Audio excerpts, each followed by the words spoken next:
Hey everyone, this is Steve Burge with Publish Press. And in this episode of the Publish Press podcast, I'm talking with Kimberly Lipari.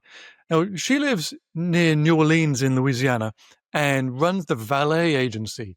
And she's been doing it for about 15 years. And during that time, she's seen other agency owners chase hypergrowth and chase the biggest possible projects and crazy deadlines to make the most money possible. She has taken a deliberately different approach, what she calls an intentionally small agency. Now, Valet focuses on doing the best job it can for the WordPress customers it has, doing things often manually, doing things with a lot of care and attention, and producing the best results they can for their customers without making life crazy. We talk about the lessons that she's learned over the years, the WordPress tools she runs her agency with, and also a new project she's launching to try and help people understand WordPress better. If you run an agency, you're going to get a ton of value out of this conversation. I certainly did. Here's Kimberly.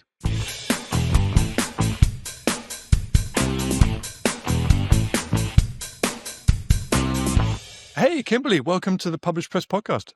Hey, Steve, how you doing?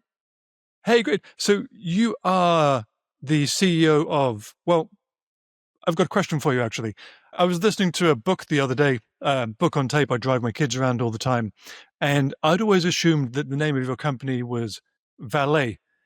But this guy on this audiobook pronounced it Valet. And it stopped me in my tracks because I knew I was going to be talking with you. So what's the best way to pronounce your company name? It's Valet. It's Valet. Okay. But I love the valet because it harkens back to the English, use of the word where it used to refer to someone who would help out to get you dressed and kind of take care and make life easy for you. So I feel like the sentiment's valet, maybe, but the pronunciation's valet.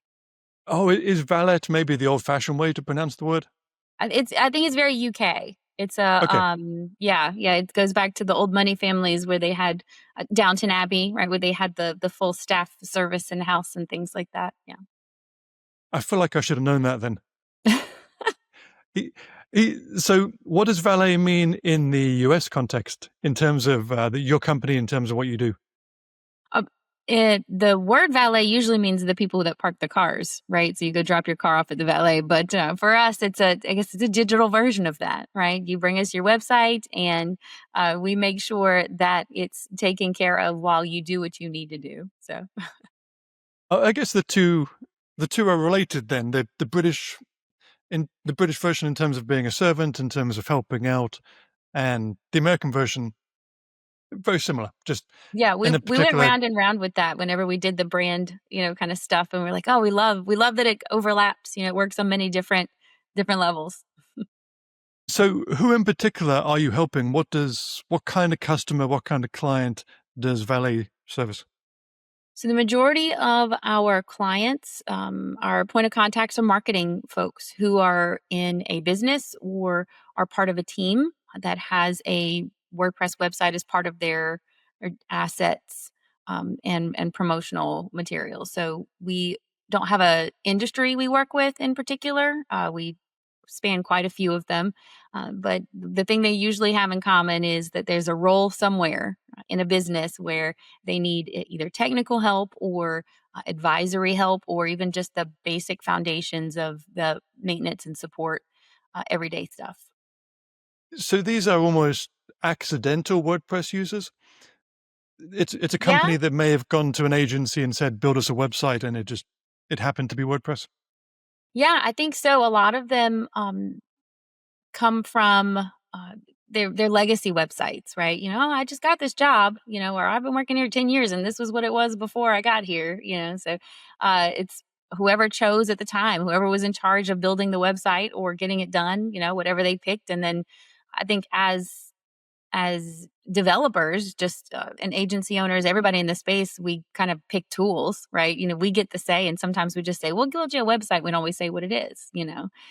So I think it's a lot of what they are. There aren't too many, I think, in our group of folks that were intentional. They just adopted it. It is what it is, and that's what we use. So And now they need a helping hand.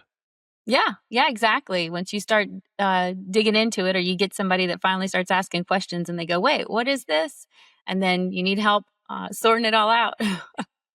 So you've been doing this 15, I've known you a long time. We did a podcast episode, 7, 8 years ago, and we've known each other some time then. Valet has been going in 15-ish years now. Yeah, I think almost, but Okay, 14. I think we're at 14. Yeah. getting close. Originally 2012, I want to say, was the first iteration of what was WP Valet at the time. Yeah. There have been some agencies that have focused on getting big that end up, WordPress agencies that end up with 100, 150, 200 people on staff taking on massive projects. But reading some of your posts recently, I came across the phrase you used, which was an intentionally small agency. What does that mean to you? Yeah. Why did you Yeah, it come up was with that phrase? that's a hindsight it's a hindsight observation, actually. I think at the time, I didn't know that I was intentionally small. Getting into doing web work, was originally a drafting engineer and worked at a civil engineering firm, for quite a few years, and then whenever I kind of switched over, it was really to kind of support my lifestyle, becoming a mom and, wanting to be able to do what I could, balance things, and so, Mason and I are both really big people helper, kind of consultant. We like to dive in, so whenever, he and I started the business, we just really, I don't know that we could have gotten big because we just wanted to help, like we love diving in, and the whole idea of projects and scale wasn't anything that was on the table at the time. And then just as the years go by, you can make decisions as you go. Do I want to do this? Do I want to do that? And then you realize, no, I kind of like what this gives me. I kind of like the size of this. And we've had quite a few employees at one time, and then we go back down. Our little sweet spots right under 10, just depending on what we're doing at the time. And that's what feels good, because that's what you work for, right? Is to buy back your time, or to be able to do what gives you your light during the day. And that's like I said, it was a retrospective analysis, but definitely, I think, intentional for sure. So you pivoted into this business right around the time when your kids came along. You wanted more time, you wanted more freedom, you wanted out of the 9 to 5. Yeah, I had big plans. But anybody with kids knows that kids have their own plans, right? Yeah. But yeah, that was for me. My husband had gotten a job. He was making a career change at the time, which took him kind of away while he kind of trained for about a year off and on. And so it was long days, long hours. I had two young ones, and it was too much, and I chose to prioritize, what would I like to do. And it started as a temporary thing. I was like, oh, just for a little while. And then I don't know, kind of I fell in with the WordPress crowd. Good influence or bad? I don't know, Steve. Y- Kidding. So you've grown bigger. You've grown beyond 10 people. What's the maximum you've had on staff at one point? I don't know, I can't remember. I can't remember. It It was was bigger. never really that big, so Yeah. maybe around, I don't know, maybe we got to around 20 at one point, just if we kinda counted contractors and, different little project things we're outsourcing, but never huge. It was at that point, I'd get a panic attack and say, "Nope, I Okay. can't. Too much in my brain." Because by the time you get to 20 people, you need to have some people at a more of a management level. You can't directly Yeah. manage 20 people. Things become different, more bureaucratic. Yeah, I think the only reason it worked for us was because it was all usually kind of focused around certain initiatives, working on certain things or projects, and we didn't need necessarily to have a hierarchy. We tried at one point, I think, to kind of adopt something, but just with the way we work and the work that we do, it's not a fit. It didn't. It's better. It's better the way that we chose to kind of continue on. So you're about half that size now, around about Hmm. 10 people. Just under. And eh, and how does Valet pay the bills now? Is it maintenance work? Are you doing whole big new projects for people? Um, where does the revenue come in now? Yeah, we have our revenue split between recurring, which is maintenance and support. So people who come on for retainers, for support stuff, write in whenever you need something, or just that monthly maintenance kind of package deal that you get. And then we have most of our projects are from existing clients where they'll just kind of put stuff on the books and we'll kind of go knock some things out, you know. So we have some a couple of new ones, you know, as they come in. But a lot of times it's when they come in, especially if it's a big project, it's always the start of a conversation. You know, they'll say, "Hey, I have this feeling I might need this," and then you know we'll kind of from there. Yeah, we'll keep things running as they are for now, and then, you know, that becomes a project once we've kind of looked at what's going on and what you might need. These are often people that are not particularly WordPress savvy.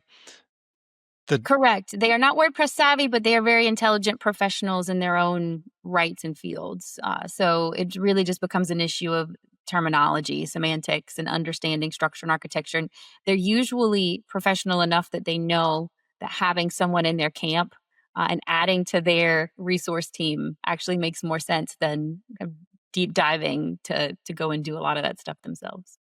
so I mentioned projects, I mentioned maintenance as two big sources of revenue, but consulting as well, actually translating what they want into Yeah, we diagrams, into plans, into roadmaps.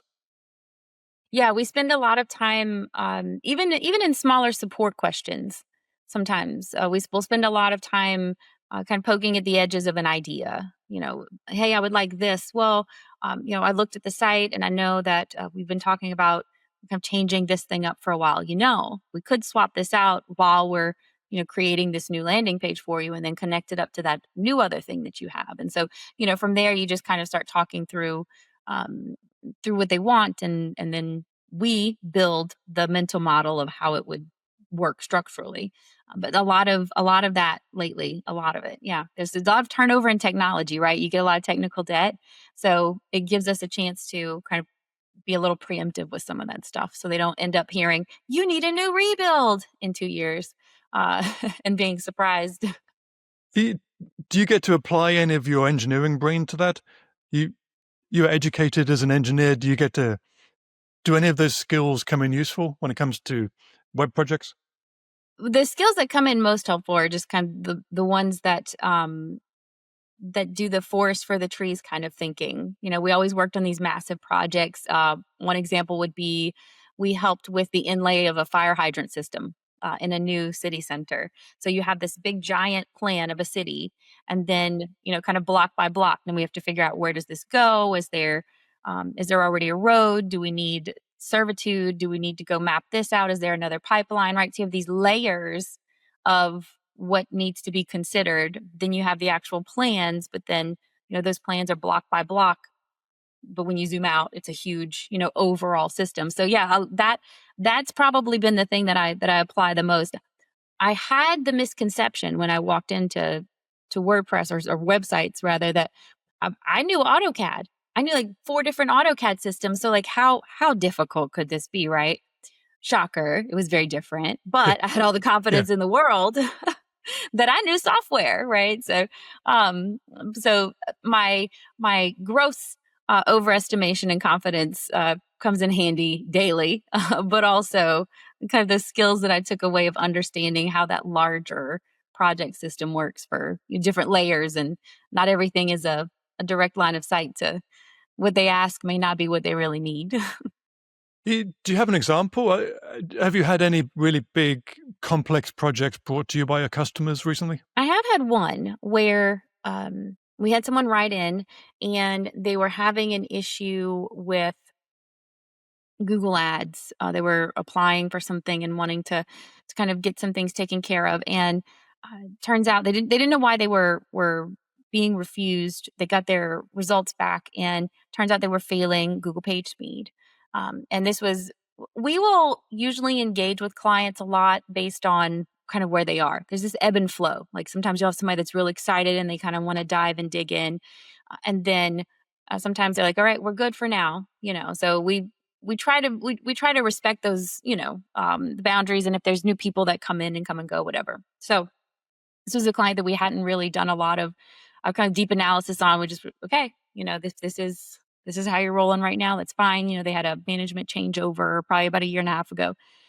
And so they write in to ask, and I say, okay, let's have a look, And then I go in and I realize there's so many different levels of things going on that, you see page speed, you think, I'm going to go in, install a performance tool, we'll go do this and lazy load and all these things. But their host wasn't caching at all because they had a plugin that was forcing a set cookie. But they're also on a custom theme that couldn't be updated. And their page templates were hard coded in there, which was actually hard coded to use a slider that was I found at the bottom of the admin menu. So like it was all of these The different worms. independently problematic things, but layers upon layers upon layers. You kind of have to pull out where do you even start, right? It's a ball of string. So that instead of feeling overwhelmed, I felt the urge to map it, like figure out, okay, wait, all of this has a place in the mess. And so, You kind of going needed from to there. needed to apply the engineering brain to it to see the big picture. Exactly. Yeah. Yeah. Engineering brain came and I was like, okay, this is schema 1, this is schema 2, this is schema 3, I- is WordPress still proving to be a good solution for these customers? Are these sound like customers who they may not care about the platform, but quite often they may have somewhat complicated needs. They may need to build on an extra project, something that they went with Squarespace, they went with Wix or Weebly, may not be possible, but with an open source platform, you put them on WordPress, it's far more extensible for some of their business needs. Yeah, absolutely. They care about the flexibility. They care about what it can do for them. Not the software, but the website itself. I want to add this downloady thing, and hey, we want to embed all of these things over here. And oh, it'd be great if we could use it for this application. Can we pipe these entries into our third party something system over here? So yeah, that's the draw of it, I think, and that's why I think for a lot of companies, like the people we work with, it's a staple because it's so extendable and moldable. It's proven to be a good tool. Some of these people have been with you for maybe close to 15 years.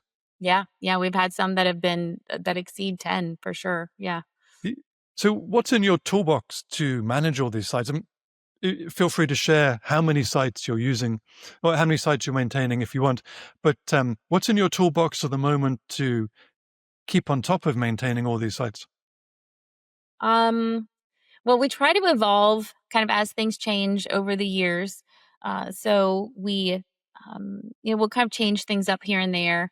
Uh, we use ClickUp. We like ClickUp a lot for That's the central hub for client communication. That's how you get support tickets from clients and so on. No, that's how we kind of do our PMing for the maintenance stuff because it's very transactional, right? Like when you do maintenance, it's checks and recurring things and kind of just logging notes about stuff. So like that's kind of our little repository for kind of the day-to-day maintenance stuff.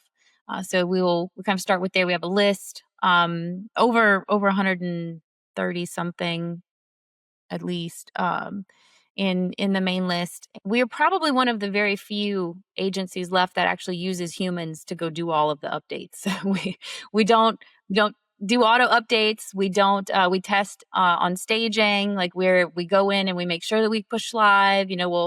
So we're super careful, but we're also very hands on purpose because that's a lot of how we kind of see what goes on in the site and that kind of thing. So we I've heard that quite a few times from maintenance companies, in fact, that the automated tools they're reliable, but not reliable enough to justify the money the customers are paying and the level of care that if it's 99% successful, that's not good enough. And you're not the first person to tell me that their maintenance company runs on manual updates. Yeah, yeah. We definitely prefer the human approach, and I think no matter how reliable a tool becomes for maintenance, that 99%, like you said, is not enough. I think if we got it to 100, the clients just know that failure is the least, the thing on the bottom of the list that they want to deal with, right? So at any point, the ball could drop, and it wouldn't be our responsibility or our fault, right? But they would hold us responsible for taking care of it. So I think you it's a preemptive thing to make sure that you got a human in there, but also part of meeting that service expectation. So yeah, so we will do human updates. We test on staging where we can. We definitely we've been huge fans of Blog Vault, I guess WP Remote now, for a very long time. Akshat is just a great human, and known him for, we had a chat earlier, Steve, you and I, about going gray, right? Just kind of over those years. Me? It's one of No, those where no, Akshat, yeah, I'm we've not all going gone grey, gray honest. together. We've all gone gray together. It's great. Um, So Akshat is one of those guys you've known for long enough too to have seen his hair color change. yes, So exactly. he, Yeah, for people that yeah. might not know, he's the CEO of Blog Vault. Yeah, and he's got a umbrella of other brands around that. Like I said, I think WP Remote is what they're kind of operating their a lot of that under now. Blog Vault was the backup solution, and then Malcare was the security solution, and he's just grown it over the years. Very unique approach to a lot of that stuff, and he's so into it. Anyway, we've been huge fans and adopters for a long time. So So that's core to our stack for sure. so ClickUp for the project management tool, and then Blog Vault / WP Remote for backups and for creating staging sites for testing as well. Yeah, because some of the transactional stuff, it doesn't, their backup system, hands down, has been for us the best. I've tried all of them, and it's probably just our client subset. Not that any of the other ones are terrible at all. It's just for us, like where our clients tend to reside. That one has been so steady that there's no chance I'm leaving. And again, the staging has come in, helpful, a lot of many times, whenever we needed to test some things, and clients maybe not didn't have an environment available on their host and that kind of thing. Then we added Patch Stack a couple years ago as that proactive, virtual patching. That was an awesome, kind of an awesome ad. I don't know. Everything else is just kind of like our little habits of things that we do. So I think, as far as the nuts and bolts, we have some scanners and some monitors and some other things that we incorporate. But I mean, for overall, it's really kind of a people process. We try not to, we don't want to productize it too much, right? We have these tools that support it. We pipe things into Slack and we record stuff, and but I mean, for anybody that wonders what maintenance is, yeah, you can offer it. Like, it doesn't, the stack is really kind of, you can do it with some, just a handful of tools, and then you kind of pick one on top of that, like we have over the years. But it's really the people, right? It's that mindset. It's the philosophy. What do you check for when you do maintenance? Because we also do additional things outside of software updates. There's some stuff where we've kind of customized for the clients. We'll, depending on where they are, we'll flush cache, or do a certain couple of tests, or every quarter we'll go and clear out some form entries, or so it's it should be more than just software updates and It- backups. So it sounds as if you could probably replace the tools you're using much more easily than you could replace some of the staff that are actually doing the work for you. Yeah, absolutely. Absolutely. Because you need someone in there thinking, right? Because if you don't log in, how do you know that there's a notice that a license expired? Or if you don't log in, how do you see, was it SMTP, the mailer light, I think, just not mailer light. One of them just got rid of a free tier for SMTP. Yes. I think maybe MailerLite and MailJet as well. One of Both of them, them were changing their free or cheap plans. yeah, I can't remember what I had for lunch yesterday, so this isn't a comment on the company, but Yeah. they were getting rid of their free plan. So if you aren't in a website, kind of doing the maintenance, checking it, or if you're not watching the plugins that are installed and kind of doing that analysis, and then your client sites, just emails just start failing, right? So yeah, you can definitely replace I- the If tools, you but don't not have the people. if you don't have the staff with the knowledge of that site to know these guys are maybe using smtp.com, these guys are using SendGrid, these guys are using Mailjet, these are problems that I've seen SendGrid, before. that's the one. SendGrid. Okay. Yeah. Hey, the price of everything is going up these days. I named 2 other different mail services that are putting their prices up, and I guess they are as well. It's a trend. Kimberly, you have a roster of clients who have been with you for um, a good number of years now, and I guess because you don't build most of these sites, you probably get to see Elementor, Beaver Builder, Gutenberg. You get to see like a full range of approaches, site builds.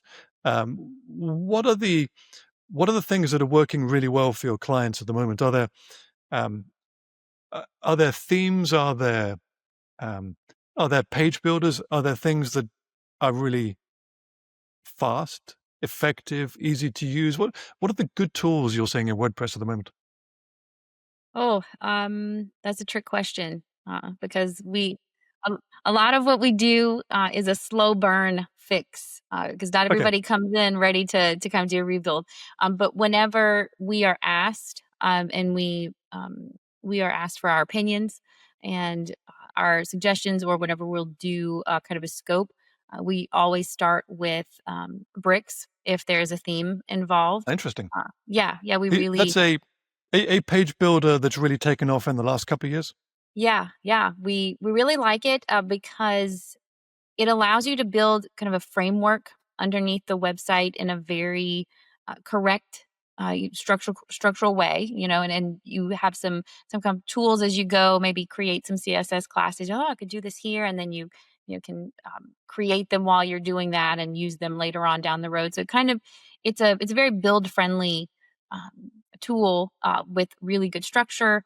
But we also like to use it in a way where we'll create like page templates for clients, but they can use the built-in editor without having to worry about building in bricks, right? So we can create like a frame on a picture, right? Their content being whatever they want to paint, and then we can kind of set that up, right? Then you keep standards and colors and classes the same across the website, instead of one person logs in and then they do it in a modal, and then somebody else logs in and then they add the custom CSS and in the customizer, and then somebody else says, "Oh, I want to add this here," and so they go drop in another block from somewhere else, and then they customize it in that style section. So it kind of creates some consistency that clients usually don't think about. So we're able to kind of build a useful solution, but also a kind of helpful in the background. Just So keep you on the rails. it sounds as if Bricks has thought through what they're doing from an agency point of view. I see it quite a lot in agency, promoted in agency groups on Facebook, for example.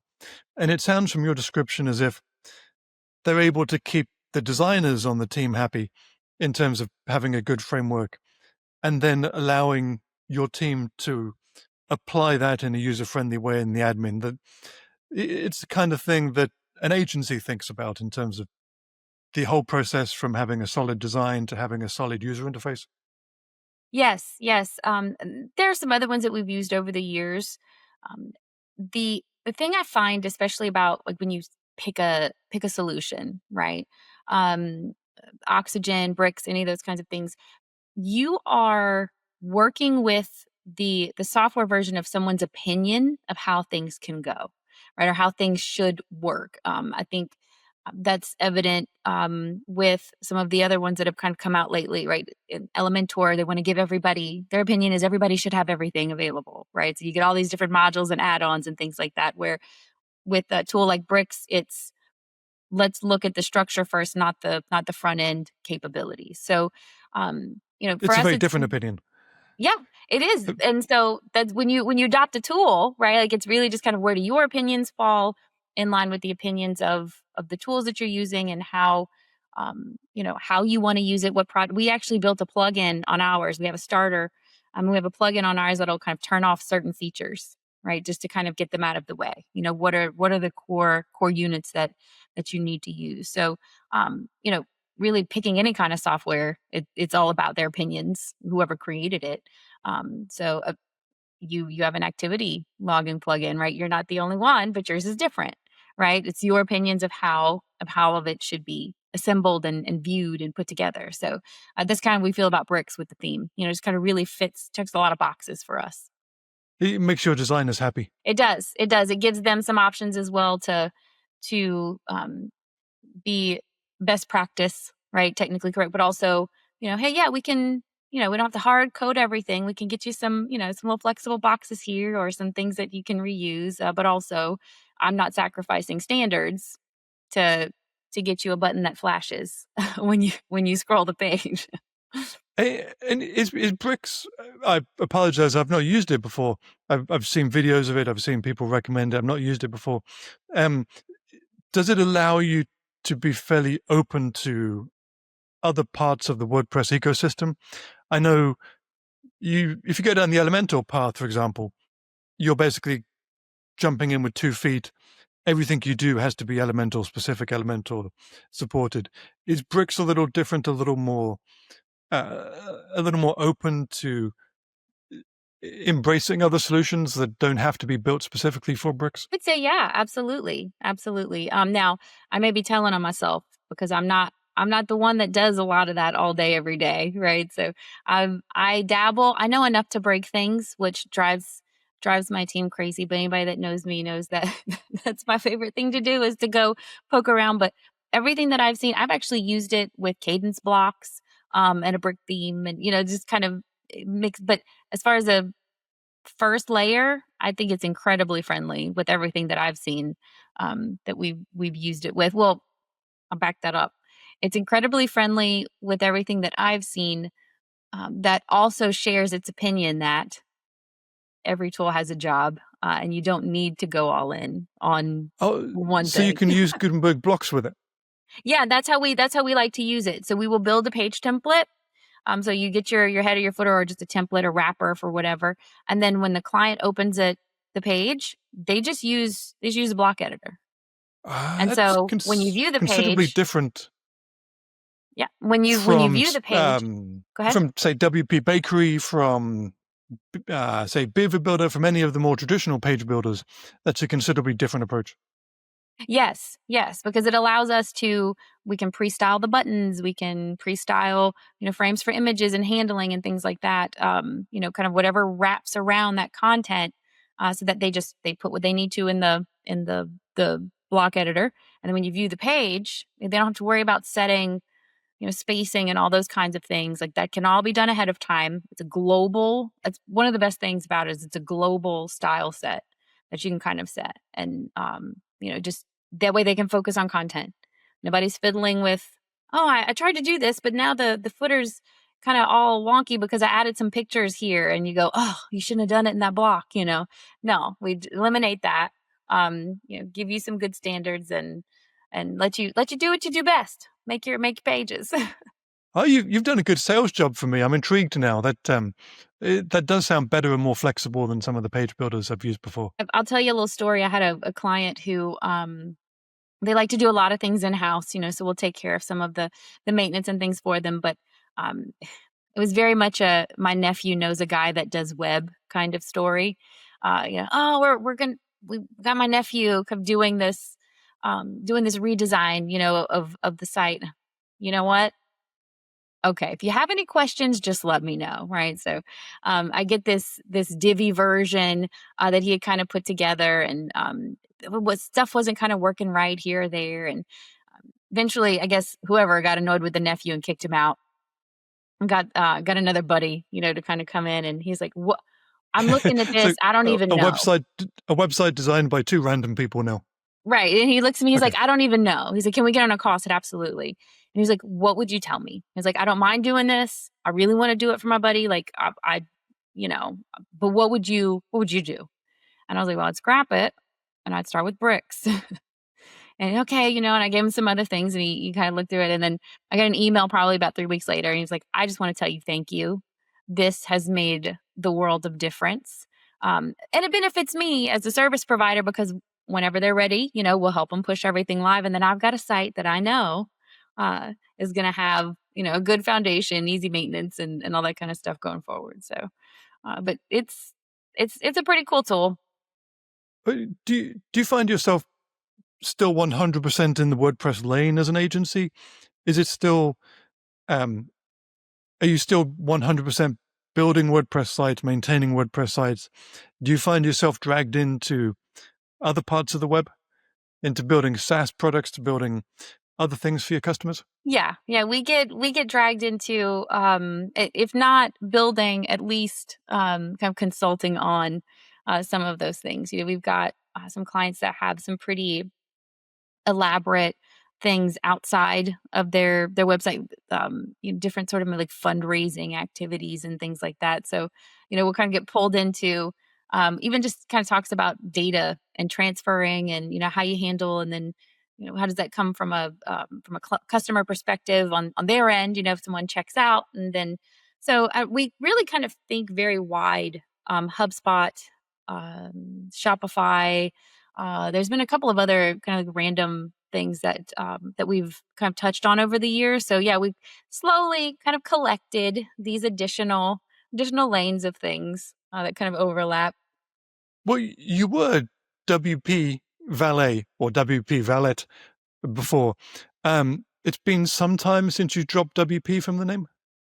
WP Valet was the original inception. I think we rebranded to Valet sometime around 2013 or 14. Been a while. Maybe a little after. I'm not sure. I've slept since then, so I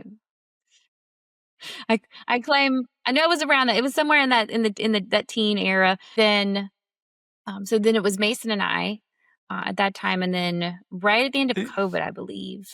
Mason was your A co-founder at the time. co-founder, and then right at the end of COVID, we he had gone off to work on another project, and we kind of like formalized the it's just me now. So yeah, so that was kind of the iterations over the years, but definitely WPLA, blast from the past. I'll have to get you the old circle logo. Maybe make some stickers. Do you feel a direction pulling you? Do you feel um, a path forward for Valet over the next few years? Is it going to be WordPress focused? Are you going to expand your services, or is the intention still to stay small, to be an intentionally small agency? You are asking the deep questions, Steve. The deep questions, because earlier this year, I went to PressConf. It was probably the first conference I had been to in a really long time, many years. When my oldest started high school, I kind of went on a hiatus of traveling just to kind of make sure I was present for a lot of the changes in her life and ours. But I went this past year to PressConf, and to kind Wait, of hold figure out on. what's going on. You didn't just go. You're up on stage, right? You're part of an agency I was, but I mean, look at my co-panelists, right? Like I was the seminar. uh they were the rock stars, right? Like they're the guys that were not intentionally small, right? So but yeah, I They did. chose a different It path. was so Yeah, beautiful. I was grateful to be invited by Raquel. To what? they chose a different path. The people up on stage with you at press conf, they chased the growth, Yeah. Yeah, I the think so. bigger customers, to grow a bigger agency. Yeah, Um, yeah. And I think even if you know the history of all of them, I think we all kind of um they're even all three different stories, right? Three different versions of growth or paths, which is, eh, kind of interesting in its own way. so you were up on stage with Brad Williams, who runs Web Dev Studios, and Yes. also remind me who else? Jake Goldman.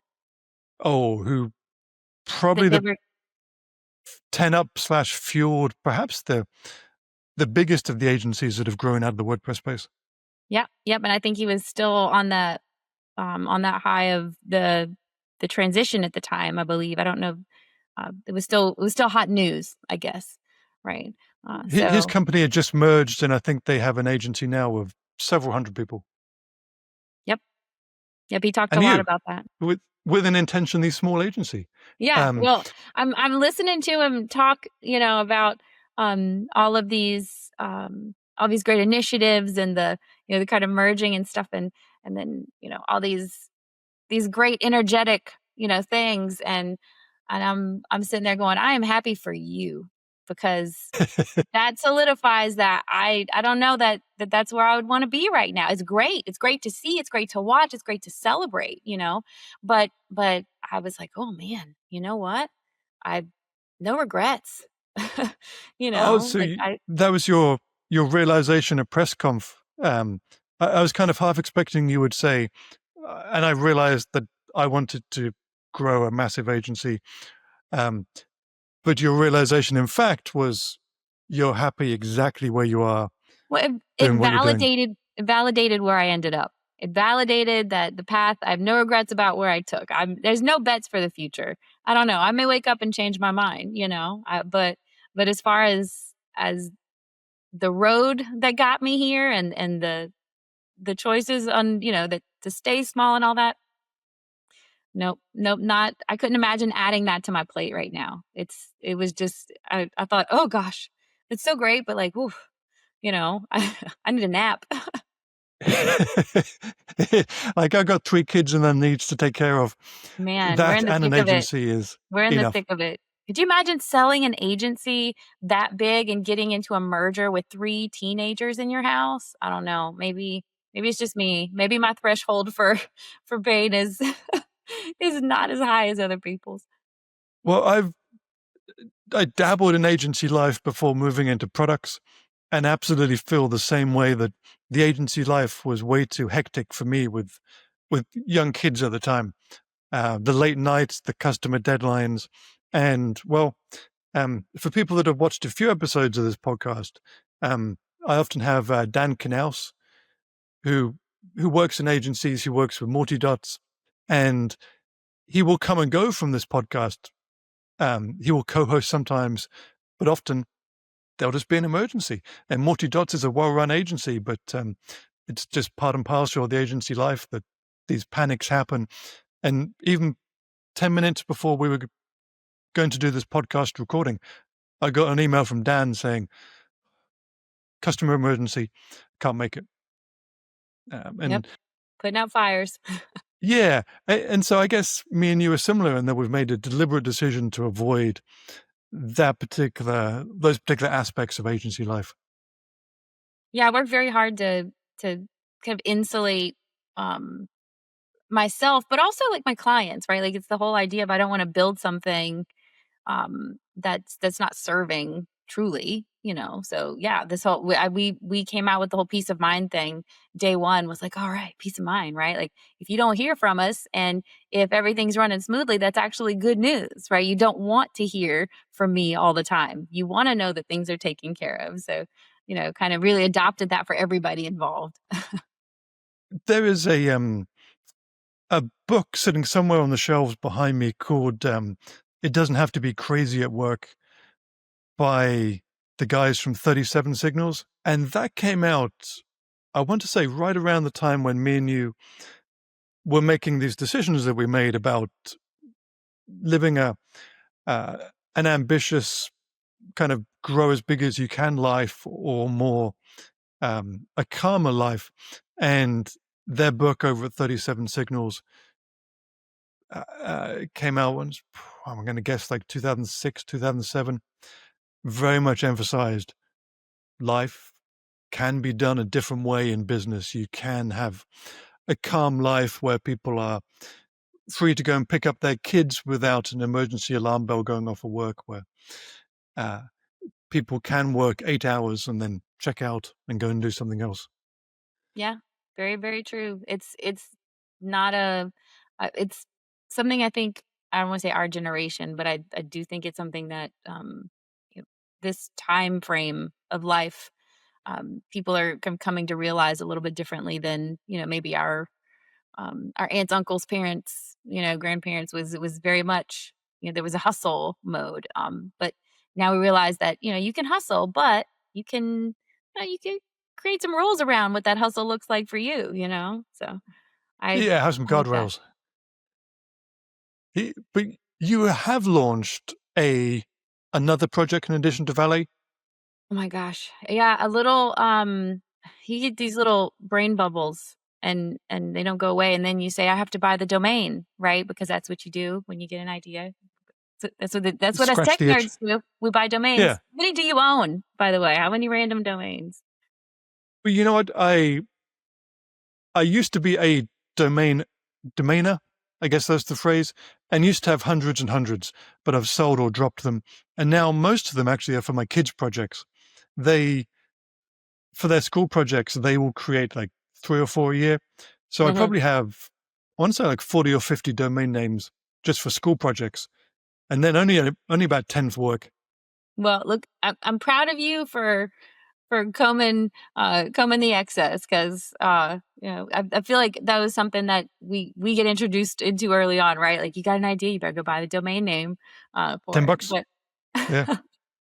so I had this brain bubble, um, and I bought the domain. Bought the domain, and so I started this little kind of side project. It's not. It's still growing it, figuring out exactly what's the final iteration of it. But I decided a couple years ago that I just needed to put together a course, because I was going through um, client emails. We were having these projects, and I just found myself like over and over kind of trying to explain some of these basic concepts of how your website's a bunch of layers of things, and you can turn a knob over here, but then this might fall down off the shelf, and you think they're not related, but they might be. So I started the modernwebmaster.com with the idea that um, a long, long time ago, you had to have a webmaster, right? You couldn't do anything without a webmaster. And then as the years pass, especially in our heyday years, right? There's so many tools. There's so many tools. There's saturation in the market. There's so many specialties now. There's anybody can do anything. But I think we've gotten to a point where it's so full of opinions and products and choices that now what we really need is a philosophy, is a train of thought, is a way to kind of make sense of everything that's out there. So that's kind of where the Modern Webmaster came from, was like we're the modern versions of that. So our agency experience, our life experience kind of um, is a harkening back to being the advisor. And so I made this video series about foundations of WordPress. I even wrote like a little field guide. And then I started just kind of saving posts and saving Reddit threads and thinking, gosh, well, how would I explain this? Kind of based on what I know and what I've learned. And I just kind of started cooking from there. And I've got tons of drafts of kind of helpful articles that explain not an answer and not a product pitch, right? But what's that in between where I know I have a problem and I need a theme, for example. We'll go back to our theme. I need a theme, and instead of going to Google, what theme should I use for WordPress, or whatever your favorite social site is for recommendations, we talk a little bit about what should you ask first, right? What's that in between step of I need a theme, but what do I really want it to do? And is it worth the investment if I should spend more time on a CRM integration instead of worrying about if I just want to change the front end? Do I really need a theme for that? So there's a lot of semantics, nomenclature, terminology that just people need to kind of connect some dots on, to be able to.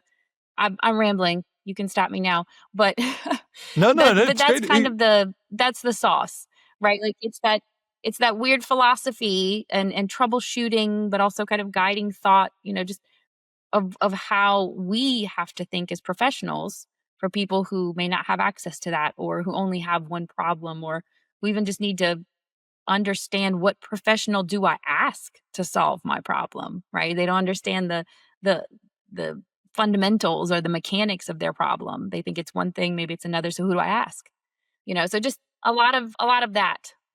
What would you call I'm that? imagining the person you described earlier, who you recommended bricks to, someone who is smart and quick on the uptake, but also very unfamiliar with what's needed to build a modern web project. Absolutely, absolutely. My whole intention is to kind of respect the idea that you can have very intelligent people in professional scenarios that just don't have the same specialty as you, right? Like I have a business. I am an intelligent, successful woman, but I have no idea how to put a car engine together, right? I can change the oil. I know where the washer fluid is. I know how to pop the hood and I can point at things. But beyond that, if someone handed me a catalytic converter and a toolbox and said, here you go, I I'd break the car trying to figure it out, right? But if you gave me some guidance, I've got enough knowledge that maybe I can unscrew here, screw things in, or I'd go, you know what? I know enough to know I shouldn't touch this.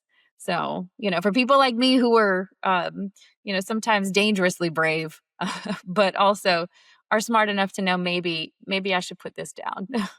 So this may be the modernwebmaster.com might be what you hope people would know if they become a Valet customer, like enough to be able to frame a good question to you, to be able to understand enough to communicate what they want, what they need, without feeling stupid or not knowing the right terminology, how to ask. It would definitely help the communication lanes flow a little faster. But my overall hope is that one, people would come to appreciate what their website can do for them as much as what it is already doing. Um, it's empowerment, right? Like, am I taking advantage of these things or feeling certain if I've checked this box on this setting, is it really going to help me? Is it something that is useful, or I'm just I throw caution to the wind with these spaghetti at the wall, right? I say that all the time. I'm throwing spaghetti at the wall, see what sticks. That's a lot of what people do, right? When there's so many settings and overlap. So how do you have even just give somebody some confidence that, you know what? I know that this button right here doesn't matter for me. So I'm going to leave it alone and I'm going to feel fine with that and move on with my day. And this will be specifically for WordPress, right? For now. There's a lot of concepts that overlap that won't be. So I'm building a glossary. So what is a CDN? Right? That's not WordPress. What is a domain name? Where does that live? Kind of thing. That's not WordPress. So there's a lot of conceptual advice. How does hosting work with an application? Right? So that's not necessarily WordPress. You do install WordPress on hosting, right? But like that, all of those things are, they're very general points of reference for a lot of it. Menus, no matter what CMS you use, you got to have menus, and they have to behave correctly, and they have to be user friendly, right? So, um, not all WordPress, but there's to be a lot of focus on it, just because it's kind of um, with the examples and things of where I came from. But I don't. My hope is that the philosophy will expand, right? You can read it, and it'll give you a way to think through problems. You can, take out my example and insert yours in a lot of places. That's the hope. Okay, so this is basically taking 15 years of talking with people who are not that WordPress savvy, hearing their questions, hearing their problems, hearing where they get stuck, and turning it into one big resource for them. Filtering it through the engineering brain first. The big picture, the forest, not the trees. Yeah. You filter it through the engineering brain first. So taking a problem, let's reframe it. What is your real, like, you came in with this issue, what is the real question you need to ask, right? And how can we write this in a way that helps everybody? Again, I need a theme. Okay. How many people out there sit down and go, I need a theme? A lot of them, right? And what's the first thing they usually do? They'll go search. But what we've learned as agency owners over the years is that um, the right question to ask is, why do you think you need a theme? Right. And from there, there's some additional things I can guide you through, right? So maybe you don't. Maybe that's not where you need to spend your time, right? If you think you need a theme because you don't like the way that the page on the front end looks, this one only gives me buttons with rounded edges. I want buttons with square edges. I need a whole new theme. Or you think that the the demo, right? You click that and you think, I want that. They don't come like that, right? So you have to build them that way. Or I need a new theme because I don't like this footer. No. So this one doesn't have custom field functions, right? No, actually that's in WordPress. So like that's the direction that we're headed. Is you ask a question, but then, like, how do we think through what the right answer really is in the context of all these things overlap, right? What's the terminology you need? What's the questions you should ask? And then you say, maybe I don't need a theme. Maybe I need, atomic blocks, solve a problem. Okay, so if I come across someone who is interested in understanding WordPress a little more, coming in without much knowledge, they would go to the modernwebmaster.com, get some helpful articles, sign up for the newsletter, and there'll be some videos there too to help them. Yes. Yes, I'm gonna put up the course, the foundations course that walks through the 8 pillars of kind of the things that interact and what you need to know for your WordPress website whenever you kind of start to assemble stuff together. So, and then a field guide. We'll have a field guide too, for anybody just kind of stepping into the terminology and what's it's of WordPress. Well, awesome. All the best with the launch and Thank maybe the you. next 15 years of leading uh, an intentionally small agency with Valet. You're going to be back at PressConf in Arizona next year, I think, on stage, right? I don't know about on stage, but I do definitely want to go back. So I will. You'll be there. We'll be there. And, and where can people follow you online? That is a trick question, right? Okay. I live under a rock. Y- I spend a lot of time working. You can follow me anywhere, but I don't know that you're actually going to see anything Hey, go on. I've found that's some of going to your posts be. on LinkedIn. Um, They're old though. link, They're old. Okay, well, let's see. Okay, if I had to say, I live under a rock these days, so my socials aren't very active, but I am on LinkedIn and Twitter whenever I find time, when I can hide in the closet and close the door and find some time to scroll. Those are the only places that I'm usually found. So your best chance to hear from Kimberly might be to head to themodernwebmaster.com and sign up for the newsletter. yes, you can go ahead and do that, because that's probably where I'll be spending a little bit more time these days, and sending out some updates. And yeah, I'd love feedback from anybody that wants to be involved, or at least kind of explore. Is it building in public, even though it's not coding? Can I call it that? Building in Yeah, public? 100%. Building a business in public, building a resource in public. It all counts. Yeah. Yeah. Awesome. Well, all the best for the launch, Kimberly. And thanks so much for joining us. Thank you so much for having me, Steve. It's good to see you again.